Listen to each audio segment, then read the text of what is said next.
In today's video, I'm going to teach you how to add checkbox in GoHighLevel order form. Tutorial.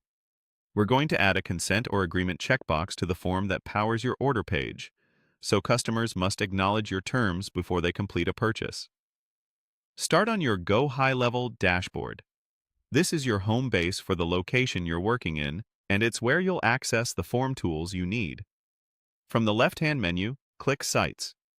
This section houses your websites, funnels, and, most importantly for today, your forms.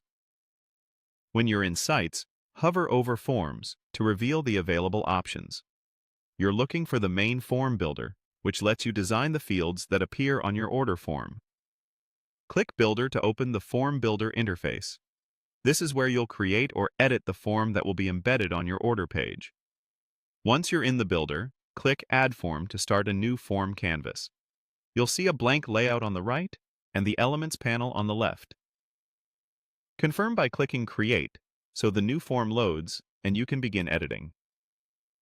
Now, look for the checkbox element in the Elements panel. It's usually grouped with other basic input fields like text, email, and phone.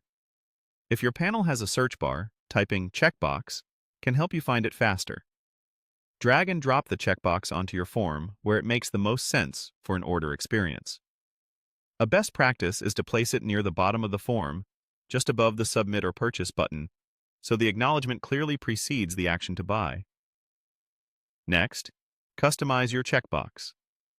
Update the label with clear, plain language, such as agreeing to terms, subscription details, or refund policies.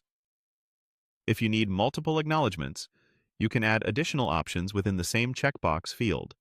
But for legal clarity, a single, specific consent is often better. Decide whether to make the checkbox required so buyers can't submit the order without checking it. In most cases, you should enable required for compliance and to prevent chargeback disputes. Consider adding helper text to clarify what the user is agreeing to, and, if appropriate, include a link to your terms or privacy policy in the label text, so it's easy to reference. You can also adjust styling to match your brand, like label size, spacing, and alignment, so it looks consistent with the rest of your page. That's it. You've added and customized a checkbox for your GoHighLevel order form, making your checkout clearer, more compliant, and easier to manage.